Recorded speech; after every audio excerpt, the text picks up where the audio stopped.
Hello friends, हमारे YouTube channel SSC exam station में आपका स्वागत है। तो आज हम हिंदी के प्रैक्टिस सेट 1 लेकर आए हैं जो यूपीएसआई और यूपी पुलिस के लिए अति महत्वपूर्ण है। तो हम एक एक करके इसी तरह आगे प्रैक्टिस सेट 1 लेकर आएंगे और जीके जीएस का भी हम प्रैक्टिस सेट लेकर आएंगे। तो देखने के लिए हमारे चैनल को सब्सक्राइब कर लीजिएगा। तो आइए हम लोग एक एक करके स्टार्ट करते हैं। तो आज हमारा ये पहला प्रैक्टिस सेट है संपूर्ण हिंदी का। तो पहला क्वेश्चन है, हमें रिक्त स्थानों की पूर्ति करना है। रिक्त स्थानों की पूर्ति करना है तो इसमें दिया है पहला क्वेश्चन, सज्जनों की संगति ही डैश क्या कहलाती है। तो सज्जनों की संगति क्या कहलाती है? सत्संगति कहलाती है। ठीक है, ऑप्शन बी सही है। अगला क्वेश्चन है, माली आवत देख कर डैश करी पुकार। तो क्या कलियन करी पुकार। तीसरा क्वेश्चन है, रमणीयार्थ प्रतिपादक शब्द डैश। क्या भरा जाएगा? ये काव्यम भरा जाएगा। अगला क्वेश्चन है, बीजक किसकी रचना है। तो बीजक किसकी रचना है? ये कबीरदास की है। तुलसीदास की प्रसिद्ध कृति इनमें से कौन सा है। तो इनमें से कौन सा है तुलसीदास की प्रसिद्ध कृति? ये रामचरितमानस है। तिलक लगाने में किस अन्न का प्रयोग उपयुक्त होता है। तो किस अन्न का? ये अक्षत। अक्षत को क्या बोलते हैं हम लोग? चावल बोलते हैं। ठीक है, अक्षत को क्या बोलते हैं? चावल। आगे देखते हैं, जो युद्ध में स्थिर है उसे क्या कहा जाता है। तो जो युद्ध में स्थिर है उसे कहा जाता है युधिष्ठिर कहा जाता है। जो सभ्य बाएं हाथ से सधा हुआ है उसे क्या कहा जाता है। तो उसे क्या कहा जाता है? सव्यसाची कहा जाता है। ठीक है, आगे देखते हैं, भिक्षा। भिक्षा का तद्भव क्या होता है? भिक्षा का तद्भव होता है ये भीख होता है। जो छत्री छ होता है, हमने बताया था आपको तत्तम तद्भव में कि जो छत्री छ होता है ये ख में और ये छत्री छ में ख में परिवर्तित, जो छत्री छ ये ख में परिवर्तित हो जाता है। ठीक है, तो ये भीख हो जाएगा इसका। इनमें कौन सा तत्सम है। तो इनमें से कौन सा तत्सम है? ये चौकोर। चौकोर जो है इसमें तत्सम है। निम्नलिखित में से तत्सम शब्द कौन है। तो इसमें पूछ रहा है कि तत्सम शब्द कौन है। तो ये कौन सा है? तीर्थ। तो इसमें क्या हमने बताया था कि जो किसी भी कोई भी शब्द है उसमें जैसे ये उड़ंतुआ र और इस तरह ग्रह, ठीक है, इस तरह के आ जाते हैं तो वो तत्सम शब्द कहलाते हैं। वो तत्सम शब्द की क्या होती है? पहचान होती है। ठीक है, आगे है मुहावरा है कि एक आँख से देखना। एक आँख से देखने का मतलब कि सभी को एक समान मानना। ठीक है, तो मतलब ये ऑप्शन ए सही हो जाएगा। अगला है, थाली का बैगन। ये जो मुहावरा का अर्थ क्या होगा? तो ये अस्थिर चित्त का व्यक्ति। क्या होगा? अस्थिर चित्त का व्यक्ति होगा। ठीक है, आगे है, वाक्यों का सही क्रम संयोजन करते हुए उत्तर की पहचान करना है हमको। तो आइए हम पढ़ते हैं, पाश्चात्य सभ्यता डैश। अब इसके आगे हमको ये 4 ऑप्शन दिए हैं, इनको हमको एक सही अरेंजमेंट में हमको संयोजित करना है। ठीक है, तो ये पाश्चात्य सभ्यता एवं संस्कृति में बहुत सी अच्छी, ठीक है, बहुत सी अच्छी बातें होते हुए भी, ये पहला हो जाएगा, ये आपका दूसरा हो जाएगा। बातें होते हुए भी वह मूलतः अधिकार प्रधान एवं भोग प्रधान है, ये तीसरा हो जाएगा। उसमें अपने सुख की प्रवृत्ति प्रधान है, ये चौथा हो जाएगा। ठीक है, तो क्या हो जाएगा? य र व और ल। ठीक है, तो किसमें है? य र व ल, ये ऑप्शन बी सही है। आगे है, यह एक डैश।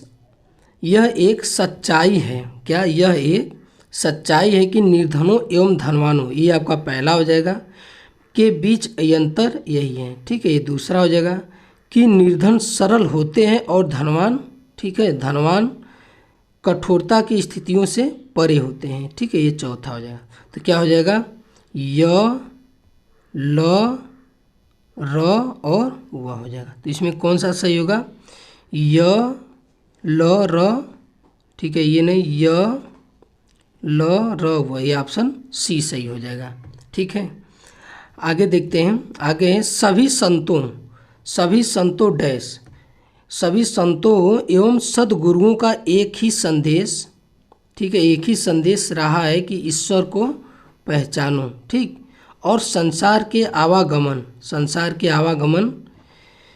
आवागमन के चक्र से मुक्ति पालो। ठीक है, तो ये क्या हो जाएगा? पहले वह हो जाएगा, फिर उसके बाद य हो जाएगा, फिर उसके बाद आपका र हो जाएगा, फिर उसके बाद आपका ल हो जाएगा। ठीक है, तो क्या है, ऑप्शन डी सही हो जाएगा, व य र ल। ठीक, आगे देखते हैं। आगे है आपका, हमको संयुक्त व्यंजन की पहचान करना। संयुक्त व्यंजन की पहचान करना, पहले ये देख लेते हैं कि संयुक्त व्यंजन कौन कौन से है। तो संयुक्त व्यंजन जो है 4 होते हैं। क्या, कौन 4 होते हैं? एक होता है आपका छतरी छ होता है। ठीक, एक होता है त्र होता है, एक होता है ज्ञ होता है। ठीक है, एक होता है स्र होता है, ये वाला। ठीक, तो ये छतरी छ का क्या होता है?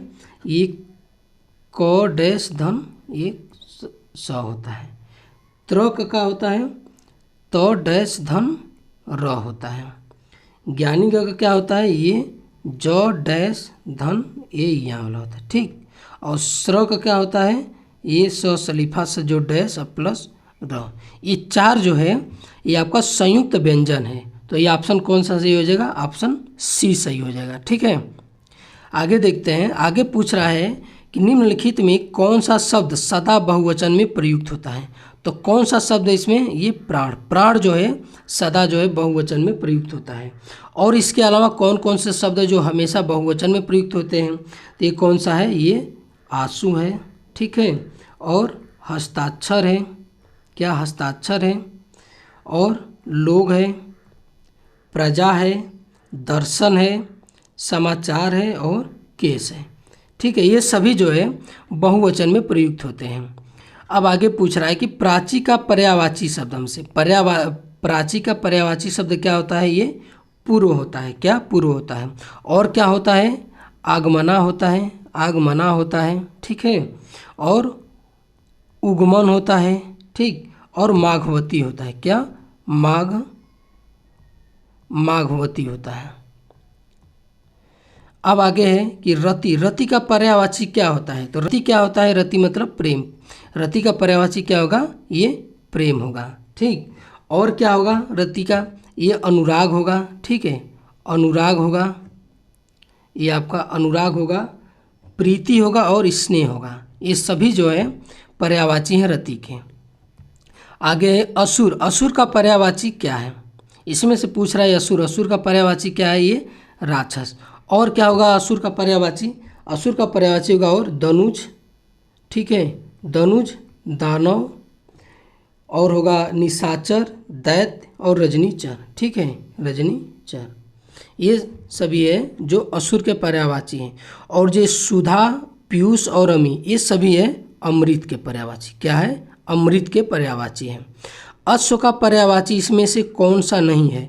तो पहले हम अश्व का पर्यायवाची जान लेते हैं कौन कौन सा है। तो अश्व का पर्यायवाची क्या होता है? तुरंग होता है। ठीक है, तुरंग होता है। उसके बाद होता है घोड़ा होता है।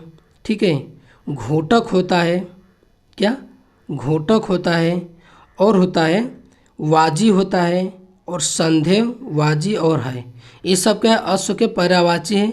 और कौन सा नहीं है इसमें पर्यायवाची? ये अनूठा। अनूठा जो है इसका जो है पर्यायवाची नहीं है।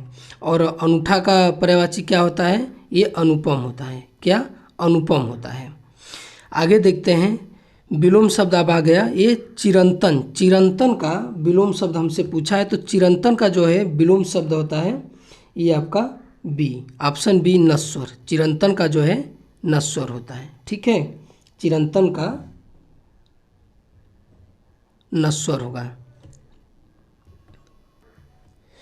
तो चिरंतन का क्या होगा? ये नश्वर नहीं होगा, सॉरी, ये पुरातन होता है। चिरंतन का क्या होता है? पुरातन होता है। ठीक है, आगे देखते हैं। सृजन। सृजन का जो है विलोम क्या होगा? सृजन का विलोम क्या होता है? ये संहार होता है। ठीक है, संहार होता है। संहार मतलब यानी विनाश होता है। और ये दुर्जन जो है ये सज्जन का है। क्या है? सज्जन का है।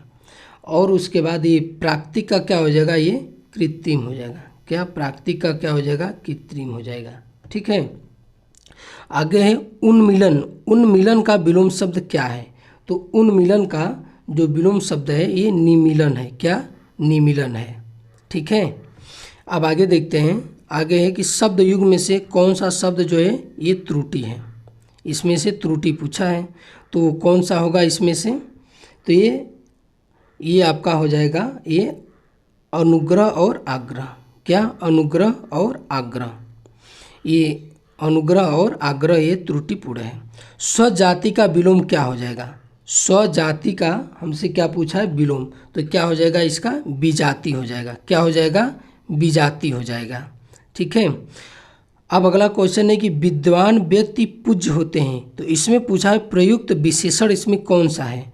तो इसमें से हमसे विशेषण पूछा है कि सार्वनामिक विशेषण है, गुणवाचक विशेषण है, संख्यावाचक है और परिणाम बोध विशेषण है। ठीक है। तो इसमें से क्या हो जाएगा? ये गुणवाचक विशेषण हो जाएगा। तो इसमें कोई विद्वान व्यक्ति है, उसके गुण की ही पूजा लोग करते हैं। ठीक है। कोई अगर विद्वान व्यक्ति होता है तो उसके गुण की ही पूजा की जाती है।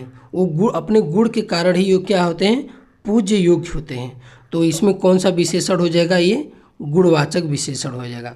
संख्यावाचक में संख्या बताता है और परिणामवाचक विशेषण में वो परिणाम बताता है। ठीक है। आगे देखते हैं कि इसमें से पूछा है कि कौन सा विशेषण है। ठीक है। तो कौन सा विशेषण इसमें है? ये खिलाड़ी। खिलाड़ी क्या है? ये विशेषण है। ठीक है। ये विशेषण क्या होता है? जो संज्ञा या सर्वनाम की विशेषता बतलाता है। ठीक है। तो अगर कोई कहता है कि रमेश अच्छा खिलाड़ी है, तो रमेश क्या है? एक खिलाड़ी, अच्छा खिलाड़ी है। क्या है? अच्छा खिलाड़ी। ये दोनों क्या है? ये विशेषण है। तो ये खिलाड़ी क्या हो जाएगा? ये आपका विशेषण हो जाएगा।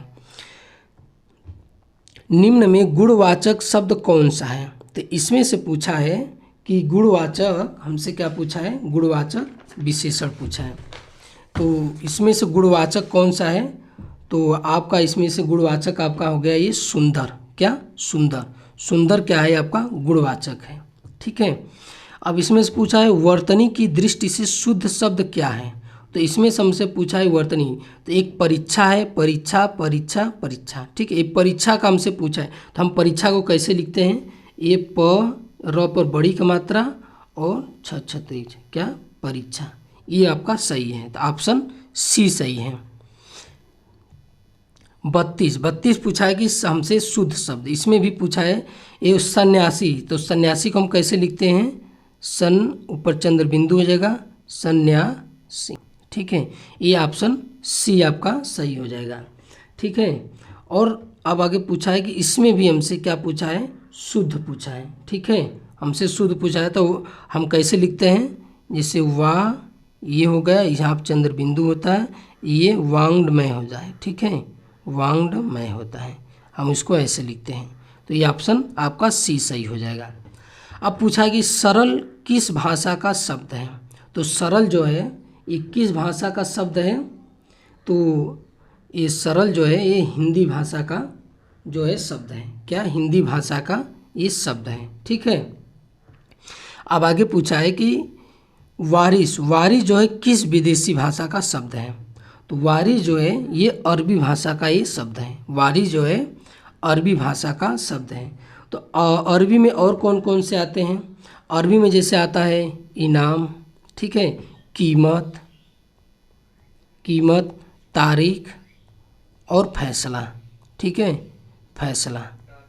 ये सब जो है ये हो गया आपका ये अरबी भाषा के क्या है? शब्द हैं। ठीक है।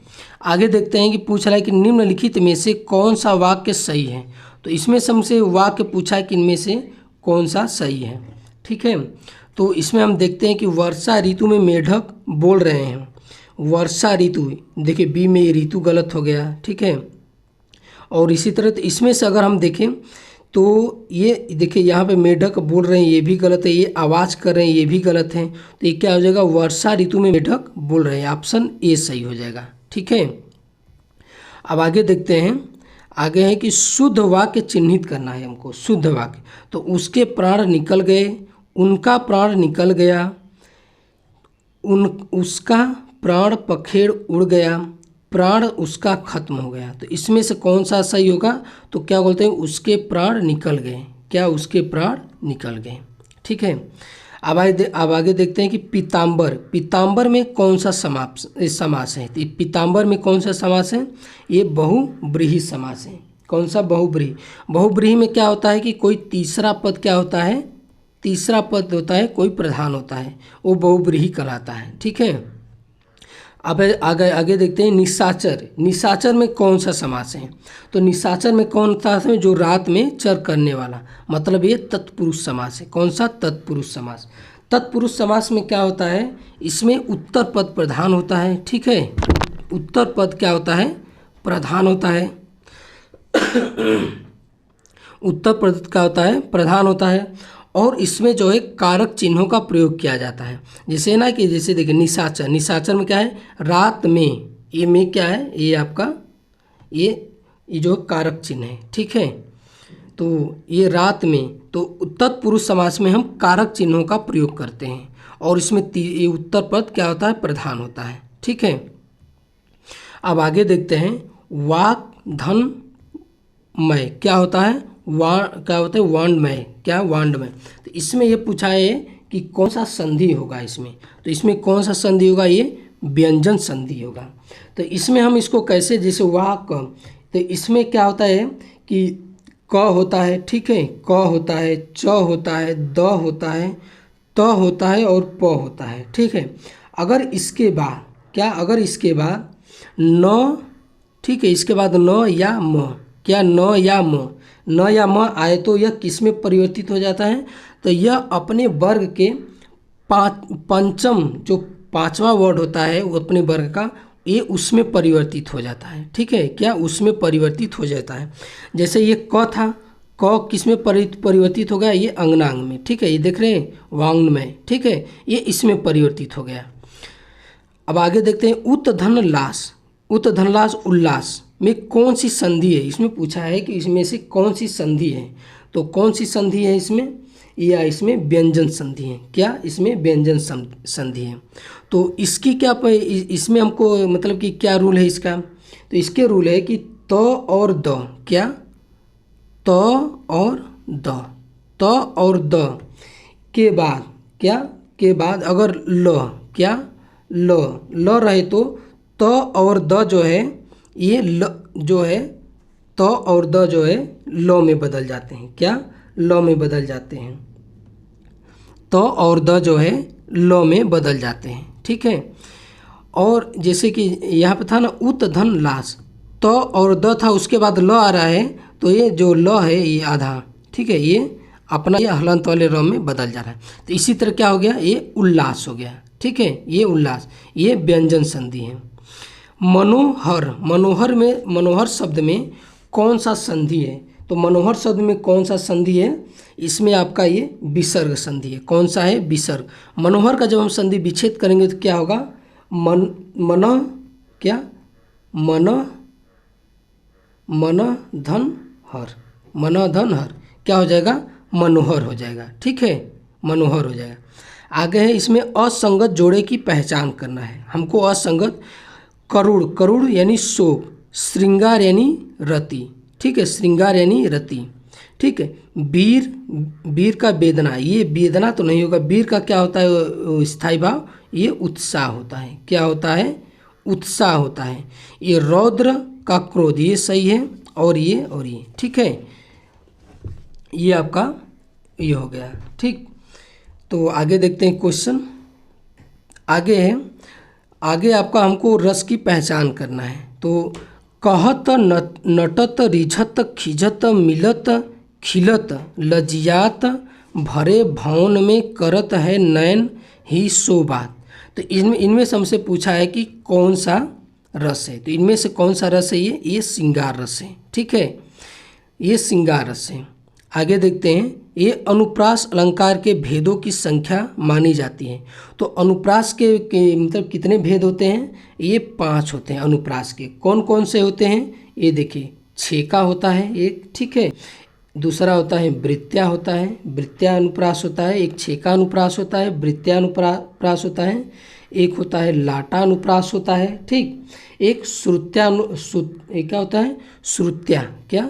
देखिए, श्रुत्या, श्रुत्या अनुप्रास होता है। एक होता है अनंत्या, क्या? अनंत्या, क्या? अनंत्या, अनंत्या अनुप्रास होता है। ये 5 जो है अनुप्रास अलंकार के ये भेद होते हैं। ठीक है, अब पूछ रहा है, अगला है कि जहाँ उपमेय या उपमान का आरोप किया जाए तो कौन सा अलंकार होता है। ठीक है, तो इसमें कौन सा अलंकार होता है, ये रूपक अलंकार होता है। ठीक है, जहाँ उपमेय पर उपमान का आरोप किया जाए। ठीक है, यानी कहने का मतलब है कि जहाँ उपमेय तथा उपमान में कोई अंतर नहीं दिखाई देता है, क्या कोई अंतर नहीं दिखाई देता है, वहाँ क्या होता है, ये रूपक अलंकार होता है।